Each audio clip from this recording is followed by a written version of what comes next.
కన్యవారికి గనక చూసుకున్నట్లయితే ప్రధానంగా ఇక్కడ మీకు మీ యొక్క రాశి వాళ్ళకి దశమ స్థానంలో అంటే మీ యొక్క రాశినాథుడు 12వ అధిపతితో కలిసి దశమంలో ఉన్నాడు. అక్కడే 15వ తేదీ అమావాస్య ఏర్పడి 16వ తేదీ కూడా చంద్రుడు అక్కడే ఉంటాడు. ఈ వారం మొత్తము కూడా 7 రాసులు మారుతాడు చంద్రుడు. లాభంలో గురు శుక్ర బుధుడు యొక్క సంచారము, 12వ స్థానంలో కేతువు, అలాగే సప్తమ శని 6వ భావంలో రాహు, అష్టమంలో ఉండే కుజుడు భాగ్యంలోకి వెళ్తున్నాడు 21వ తేదీ నుంచి. మరి దీని మూలంగా మీరు ఎటువంటి విషయాల పట్ల జాగ్రత్తగా ఉండాలి, ఏ దేవత ఆరాధన చేయాలి అనేటువంటి అంశాలు చెప్తుంది నేనైనప్పటికీ చెప్పిస్తుంది సాక్షాత్ లలితామ్మ వారిగా భావిస్తూ కన్యా లగ్నం వారికి చూసుకున్నట్లయితే ఇక్కడ ఉద్యోగరీత్యా దూర ప్రాంతాలకు వెళ్ళడము మార్పులు చూపిస్తున్నాయి. కాకపోతే మీరు ఉద్యోగ విషయంలో మీరు చేసి ఏదైతే జాబ్ చేస్తుంటారో ఆ యొక్క విషయంలో 16వ తేదీ ఎటువంటి తొందరపాటు నిర్ణయాలు తీసుకోకండి. అదేవిధంగా 27, 28 తేదీలు మీరు అగ్రిమెంట్స్ లాంటివి లేకపోతే ఎవరితోనైనా మాట్లాడుకునే కమ్యూనికేట్ చేసేటప్పుడు ఇటువంటి విషయాల పట్ల కాస్త జాగ్రత్తగా ఉండండి. 27, 28 తేదీ ధన విషయంలోని కుటుంబ విషయంలోని మంచి అభివృద్ధి యోగం అయితే ఉంది. ధనం యొక్క అభివృద్ధి ఖచ్చితంగా కలుగుతుంది. ధనాధిపతి ఎప్పుడైతే మీకు గురువుతో ఉన్నాడో, మరియు అదేవిధంగా కాస్త ఏదైనా ఒక ప్రాపర్టీ తీసుకునేటప్పుడు కాస్త చూసి తీసుకోండి.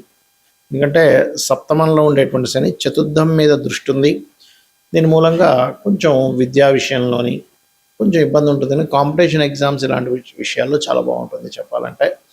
ఇష్టపడిన వారిని వివాహం చేసుకోవాలనేటువంటి ప్రయత్నాలు కూడా ఫలిస్తాయి. వాహనాల మీద వెళ్ళేటప్పుడు ప్రత్యేకంగా మంగళవారాలు కాస్త జాగ్రత్తగా ఉండండి. 21వ తేదీ వరకు భాగ్యంలోకి ఎప్పుడైతే కుజుడు వస్తాడో కాస్త 21వ తేదీ తర్వాత నుంచి బ్యాంక్ ట్రాన్సాక్షన్స్, కాస్త లాంగ్ జర్నీస్ వెళ్ళేటప్పుడు తండ్రి గారి ఆరోగ్య విషయంలో ముఖ్యంగా గతంలో తండ్రి గారికి ఏదైనా స్ట్రోక్స్ లేకపోతే కొంచెం బీపీ లెవెల్స్ ఎక్కువగా ఉన్నట్లయితే ఈ యొక్క విషయంలో చాలా జాగ్రత్తగా ఉండాలి. ఆది మంగళవారాలు ఎటువంటి ఇన్వెస్ట్మెంట్లు చేయకండి.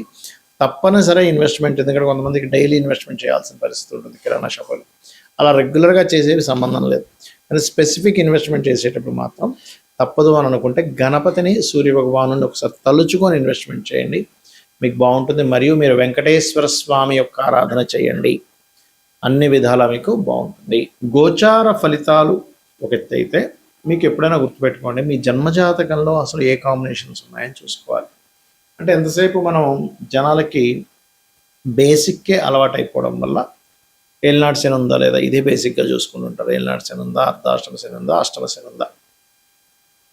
రెండవది ఏమిటి అంటే వీటితో పాటు కాలసర్పయోగం ఏమైనా ఉందా, సర్పదోషాలు ఏమైనా ఉన్నాయా, మాతృదోషాలు ఉన్నాయా, పితృదోషాలు, ఇవి చూసుకుంటారు.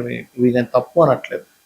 కానీ ఏలినాడు శని అనేటువంటిది ఏంటంటే మనకి ఇప్పుడు ఏ రాశుల వారికి నడుస్తుంది చూసుకుంటే కుంభము, మీనము, మేషం వారికి ఏలినాడు శని, సింహం వారికి అష్టమ శని, ధనస్సు వారికి అర్ధాష్టమ శని. శని ఎప్పుడు కూడా ఏం చేస్తాడు అంటే మీకు ఒకటే గుర్తుపెట్టుకోండి, మీకు శని అనేటువంటిది కొంత ఆలస్యం అవుతున్నా కొత్త విషయాలు నేర్పిస్తాడు, ఒక శ్రమనిస్తాడు. ఇప్పుడు ఎలా అయితే ఒక రాజు తను రాజ్యాన్ని వెళ్ళాలంటే ముందు యుద్ధం చేయాలి, యుద్ధం చేస్తేనే రాజ్యం వస్తుంది. అలాగే ఒక మనిషికి కొన్ని విషయాలు ఒక స్టేజ్కి వెళ్ళాలంటే కొన్ని విషయాలు అనుభవంలోకి రావాలి, అనుభవాలను ఇస్తాడు. అంతేగాని ఇంకా ఏమీ అన్నీ పోతాయి, అన్నీ చాలా విభత్సం అయిపోద్దని అనుకోకండి దయచేసి. అనుభవాన్ని ఇస్తాడు, దాని మీద యాక్సెప్ట్ చేయగలగాలి. అదేవిధంగా కాలసర్ప దోషం అనేటువంటి జన్మజాతకానికి అప్లై చేయకూడదని శాస్త్రంలో ఉంది, కాలానికి సంబంధించిన విషయంలో. ఎందుకంటే నేను గతంలో చాలాసార్లు చెప్పాను, 170, 180 మంది ప్రెసిడెంట్లకు ఉంది కాలసర్ప దోషం, మెగాస్టార్ చిరంజీవికి ఉంది, చాలామందికి ఉందని చెప్పాను, పెద్ద పెద్ద వాళ్ళకి, మల్టీమిలియనర్కి. మరి వాళ్ళందరూ ఎలా అయ్యారు? మరి కాలసర్ప దోషం ఉంటే ఎందుకు పనికి రాకుండా పోవాలి కదా అనే విషయాన్ని గుర్తుపెట్టుకోండి. జనరల్ సర్పదోషాలు మీరు కళాస్తికి వెళ్ళడము లేకపోతే రావి చెట్టు ప్రదక్షిణం చేసుకోవడం వల్ల పోతుంది. అదేవిధంగా మాతృదోషం, పితృదోషం, పూర్వజన్మల్లో మనం చేసినటువంటి కొన్ని దోషాలు ఉంటాయి. అంటే తల్లిని సరిగ్గా చూసుకోకపోవడం వల్ల మాతృదోషము, పితృదోషం అనేటువంటిది పితృదేవతలు సరిగ్గా చేయకపోవడం వల్ల, సంతానాన్ని సరిగ్గా చూసుకోకపోవడం వల్ల, తండ్రికి ఇవ్వాల్సిన గౌరవం ఇవ్వకపోవడం వల్ల, ఇట్లాంటి వాటి వల్ల జరుగుతుంది. ఇలా చాలా ఉన్నాయి. స్త్రీ దోషం ఉంటుంది శుక్రుడు పాడైతే. అయితే ఇక్కడ ఏంటంటే ఏ గ్రహం పాడవడం వల్ల, ఏ కాంబినేషన్ వల్ల వచ్చిందంటే శుక్రుడు పాడయ్యాడు, స్త్రీ దోషం. ఏమి కంగారు పడద్దు, చక్కగా సాటి స్త్రీలని, అది స్త్రీ అయినా పురుషులైనా, గౌరవించడం నేర్చుకోండి. వాళ్ళ పట్ల మరలా అవహేళనగా ఉండడం, వాళ్ళని ఏడిపించడం, వాళ్ళు ఏడిచేలా మీ వల్ల వాళ్ళు ఏడవడం చేస్తే మళ్ళీ ఆ స్త్రీ దోషం ఇంకా పెరుగుతుంది. మాతృదోషం ఉంది, ఇంకా మీ తల్లిగారు ఇంకా ఎక్కువ బాధపడుతున్నారు మీ వల్ల ఈ జన్మలో కూడా. అది ఇంకా ఇంకా కొన్ని వందల జన్మలకి కంటిన్యూ అవుతుంది. పితృదోషం కూడా అంతే.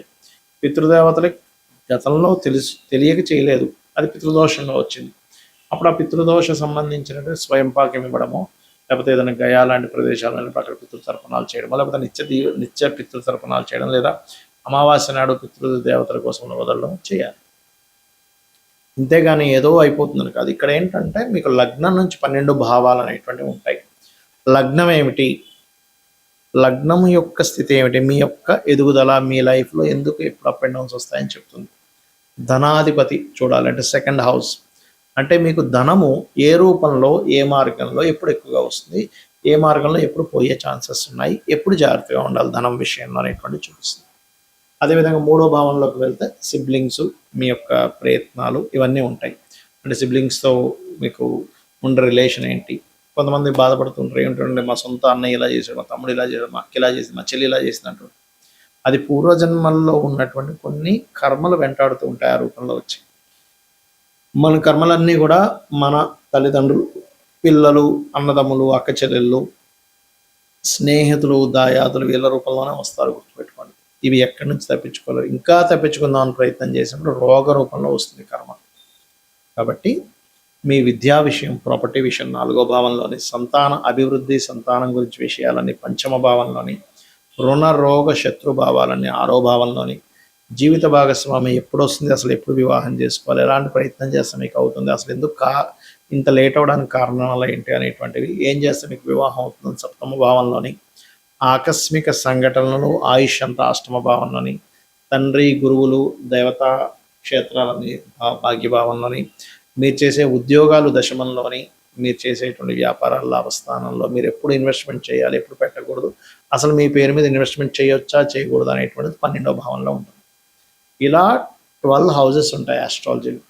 ఈ 12 భావాల్లో ఏ గ్రహం ఉంది, ఆ గ్రహ అధిపతి పరిస్థితి ఏమిటి, పిఏసి అంటారు, అంటే ప్లేస్మెంట్, ఆస్పెక్ట్ అండ్ కంజంక్షన్. అంటే ఏ గ్రహం ఎక్కడుంది, ఏ గ్రహంతో చూడబడుతుంది, ఏ గ్రహంతో కలిసి ఉంది, దాని వలన ఆ యొక్క గ్రహం యొక్క బలాబలాల్లో మార్పులు వస్తాయి. అంటే చిన్న ఎగ్జాంపుల్ చెప్తా చూడండి. ఇప్పుడు ఒక మనిషి ఉన్నాడు, అతను చిన్నప్పటి నుంచి అతని ఫ్రెండ్ సర్కిల్ కానీ అతనికి చెప్పే వాళ్ళు ఎవరూ సరిగ్గా లేక చదువుకోలేదు అనుకుందాం, కాసేపు సరిగ్గా చదవలేదు. చదవకపోవడమే కాకుండా అతను తెలివితేటలు కూడా బిల్డప్ చేసుకోలేకపోయాడు. అంటే కొంతమంది ఎవరితో అయితే కలవకూడదు వాళ్ళతో వెళ్ళి ఫ్రెండ్షిప్ చేశాడు, దాని తర్వాత అనవసరమైన వ్యసనాలకు గురయ్యాడు, దాని తర్వాత అనారోగ్యంతో ఇబ్బంది పడ్డాడు, ఎక్కువ వ్యసనాల వల్ల. రైట్.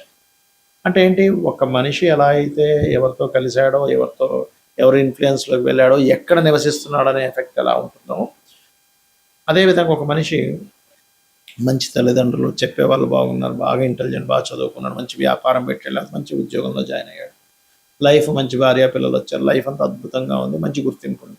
అలాగే గ్రహం కూడా పాపగ్రహాలతో సంబంధం కలిగినప్పుడు, దాని పోర్ట్ఫోలియోస్ పాడైనప్పుడు ఆ భావం పాడవుతుంది. దాన్ని సెట్ చేసుకోగలగాలి.